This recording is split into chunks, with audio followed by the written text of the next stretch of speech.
saw the look on my face, you saw the look on my heart to get out of this place. I sensed something I've never seen before. When you put on the pineapple, we couldn't be friends anymore. Pineapple thousands, go on pizza. It's a fruit and you know that.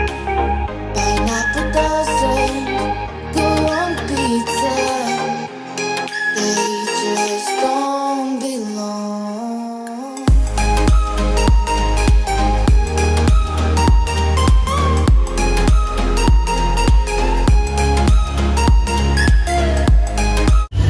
Yan o, umuulan ngayon dito. Minsan lang ay may ganap sa lugar namin, dito sa city. Lagi talaga umuulan. Every year yan. Sa napapansin ko.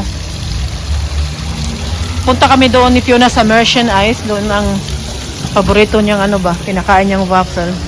Tapos uwi na kami. Sandali lang kami ni Fiona. Dahil, tawag niyan, maulan man. Hindi na sumama si Martin. Kami ng dalawa ni Fiona. Naglakad kami.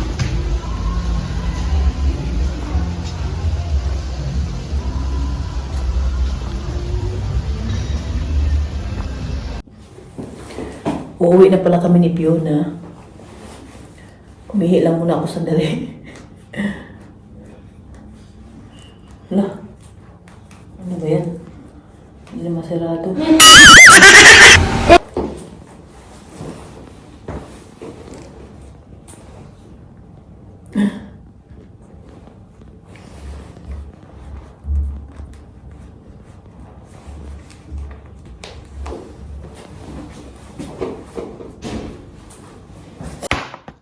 Meron pala tayong binili doon sa Uwi Festa, itong salted egg.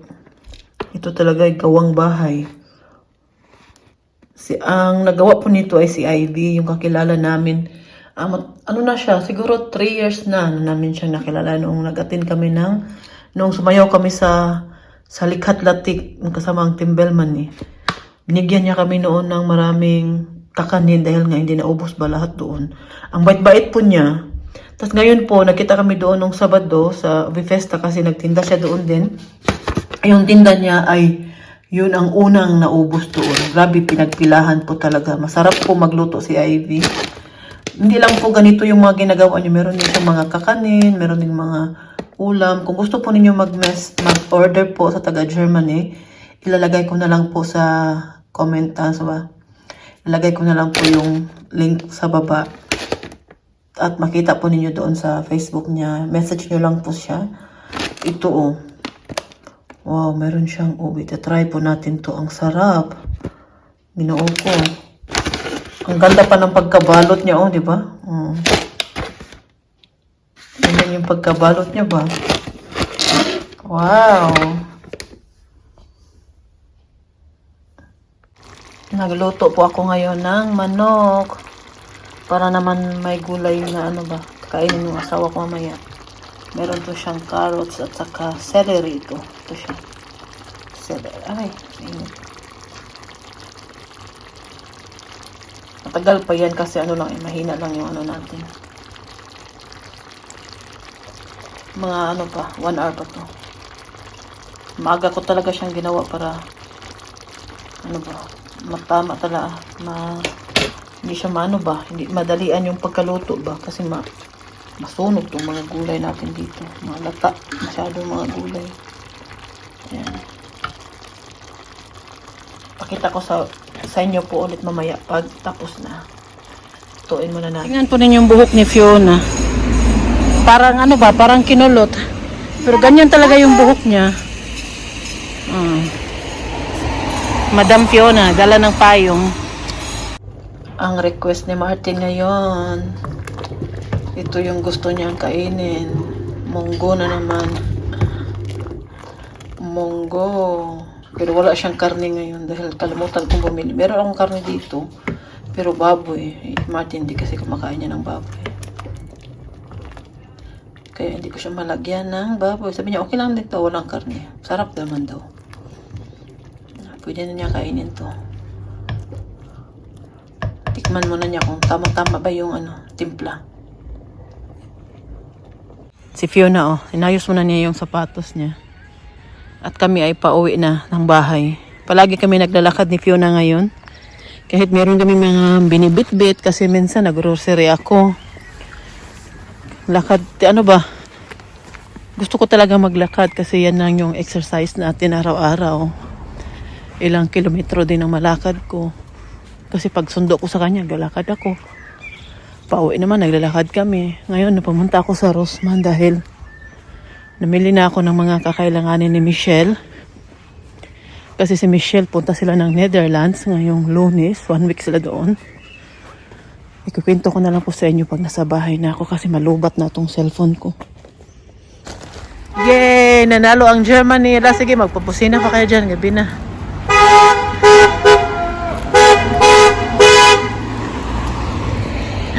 Nanalo ang Germany sa laro sa laban nila Scotland.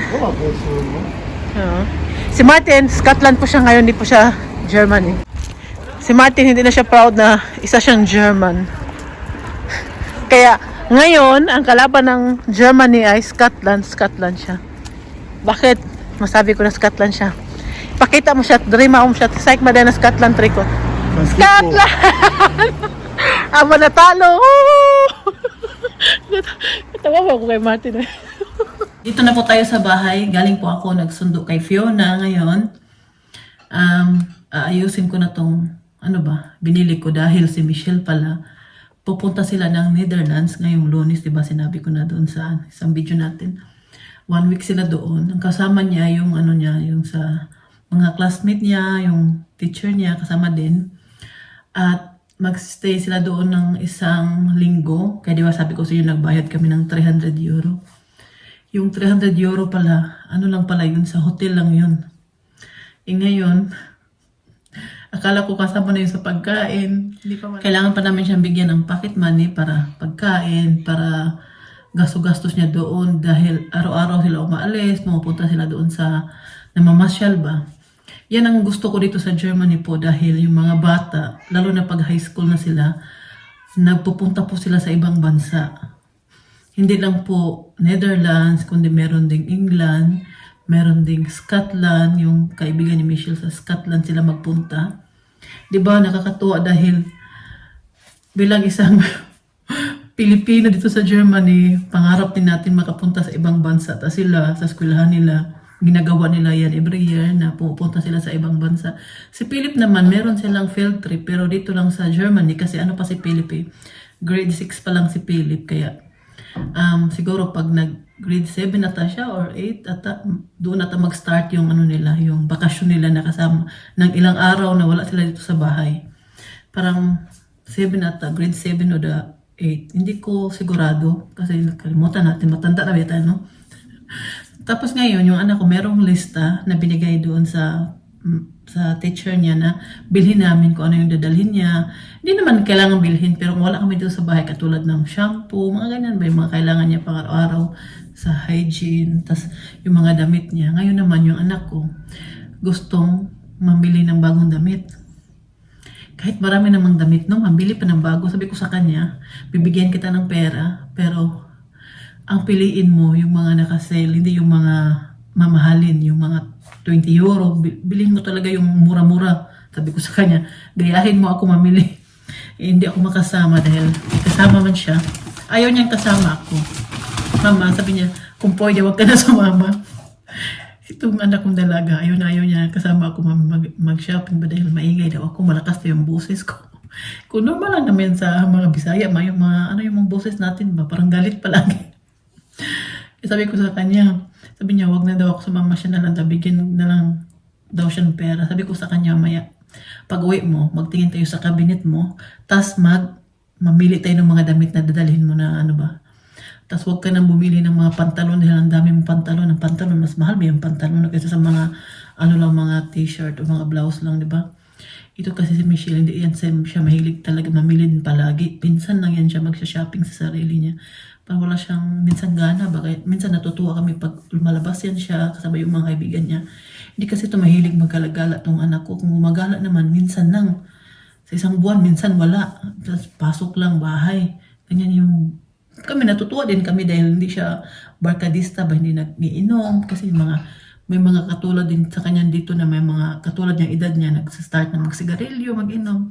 Pasalamat din dahil kami at pasalamat kami dahil hindi ganyan yung anak namin, pero nga lang minsan pinipilit din namin siya lumabas, di lang palagi ito sa kwarto kasi minsan kasi na diba na depressed din siya pero hindi pa siya as in totally okay ba na 100% na nabalik yung ano niya, kaya minsan iniintindi na lang namin siya.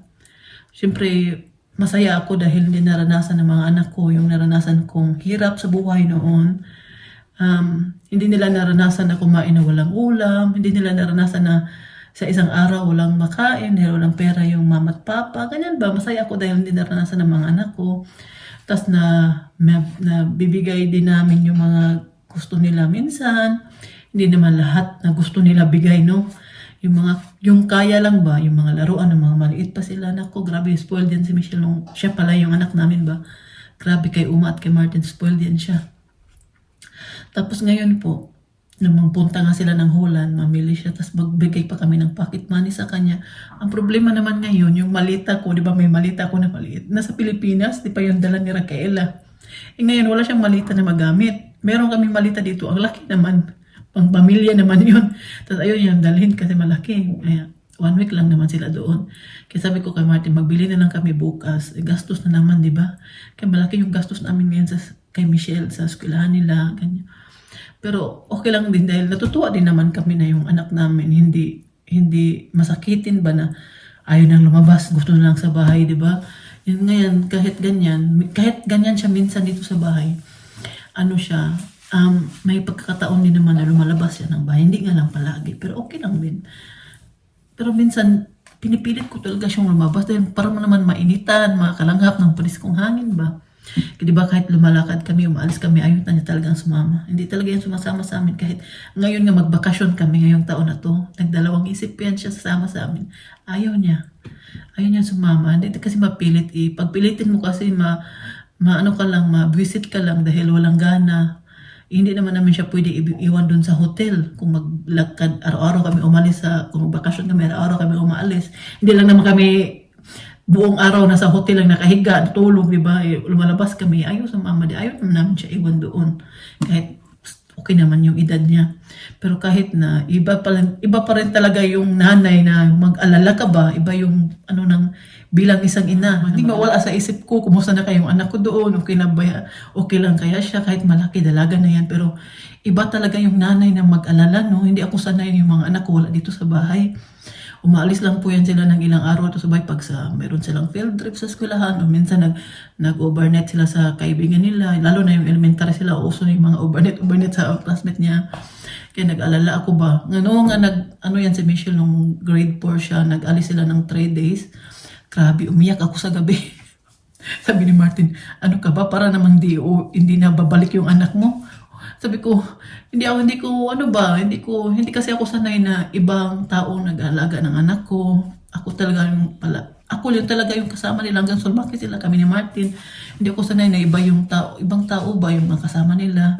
Hindi ko sigurado kung okay lang yung anak ko doon, nakatulog ba siya, busog ba siya. Yung pag-alala bilang isang ina ba, yun yung naramdaman ko palagi. Kaya ngayon magpunta sila ng Netherlands, magpunta sila ng Amsterdam.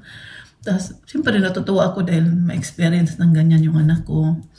At makalabas-labas din naman siya, makagala-gala din naman siya makagala-gala ba. Kaya ngayon po, kailangan niya ng pera, pupunta siya sa Lodenshire, mamili siya ng mga gamit doon, mga damit. Sabi ko sa kanya, kaya napunta ako sa city, pumunta ako sa bangko dahil sama nga sana ako. Ayaw man niyang sumama ako. Sabi niya siya na lang daw kasi may kasama daw siya. Kahit minsan tong anak ko, matigas ang ulo nito kasi nasa edad na siya na minsan hindi na niya gusto yung mga sinasabi ko, mga pinagbawalan ko siya minsan sa mga ibang bagay. Minsan kumukontra na, minsan sumasagot na, di ba? Ganyang edad kasi hindi naman talaga natin yun, lalo na yung mga bagong ngayon, no? Pero ano pa naman, minsan talaga na, siya ba? Mabisit ka talaga. Mabisit ka talaga. Pero normal lang naman yan sa mga nagdadalaga na lalo na sa edad nila na ayaw na nila na palagi silang palagi silang inaalala ba. Kaya pa nang pag umalis yan siya, sabi ko, mag-ingat ka, yung pitaka mo, ganyan. Mama, sabi niya sa akin, Mama, malaki na ako, huwag ka na maglalap. Ganyan pa yung mga sinasagot niya sa akin. Kaya ako, iba naman talaga ako. Basta ako mag-alala, no? Grabe talaga. Nung nag-nood kami ng concert kasama si Ubi at si Oliver, nung alala pa ba niya yun? Sa tinanungan ni Obi sa akin noon, kasi kung okay lang ba daw ako, yung mukha ko kasi no, parang, parang nag-alala ako ba? Sabi ni Obi ko, okay lang ako. Sabi ko, okay lang. Pero yung totoo noon, nag-alala na ako dito sa bahay kung okay lang si Martin, kung kaya niyang alagaan si Uma mag-isa. Ganyan po ako pag umaalis po ako ng ilang araw doon sa bahay. Ang isip ko po, dito lang sa amin. Kahit, kahit kasama ni Martin yung mga bata. Pero yung pag-alala ko, iba talaga. Iba yung pag-alala ko ba. Parang nandoon nga ako mag-party, magsayahan, kasama yung kaibigan. Pero hindi talaga 100% na nag-enjoy ako doon. Na yung isip ko, nandoon lang talaga ako, nakapokus ako sa party. Kung hindi naka-message ako palagi kay Martin, minsan tumatawag ako, sabi ni Martin, ano ka ba? Okay lang kami dito, mag-enjoy ka dyan. Minsan ka lang gumagala na ikaw lang.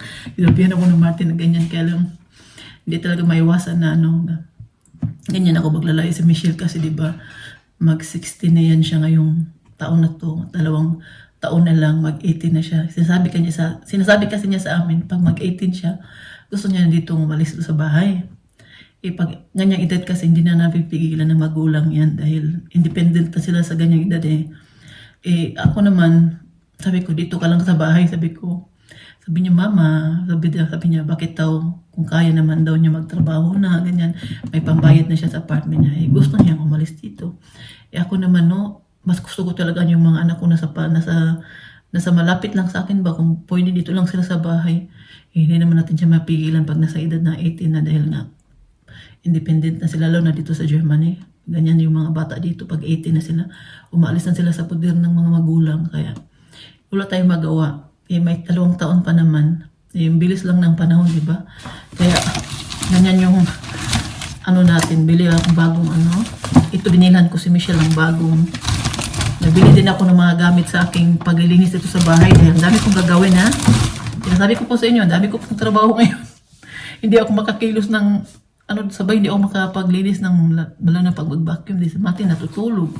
Ayoko na ma-disturbo yung asawa ko. Sabi ko, kaya saka na lang yan pag ginagawa ko lang yung trabaho na hindi maingay ba, lalo na maglaba na lang ako, tapos dito na lang ako sa baba sa taas namin, hindi talaga ako makakilos doon nila, tulog mo yung asawa ko. Tapos binilhan ko si Michelle ng sabon. Meron pa naman kami dyan, pero yung mga bago na lang binili ko sa kanya para binilhan ko din siya ng bagong toothbrush. Ito yung din conditioner niya kasi meron pa siyang shampoo. Gusto ko sanang bilhin yung maliit lang ba, yung pang travel ba. Sabi ko, mahal man, mag 2 euro na. Tapos ito, 2 euros 99 na. Ito, 3 euro 29. Ay, diba, sayang din naman. Binilhan ko din siya ng napkin. Itong yung panglingin sa mukha, yung maliit na lang binili ko kasi dami na niyang karga. Ito pa, okay, diba? Lagay pa niya ito sa malita niya. Binilhan ko din siya ng mga yun yung mga binili ko ngayon sa Usman. Kaya kasi kasuhin ko muna si Uma dahil higain ko na sa bed niya. Ano nang ginawa nun.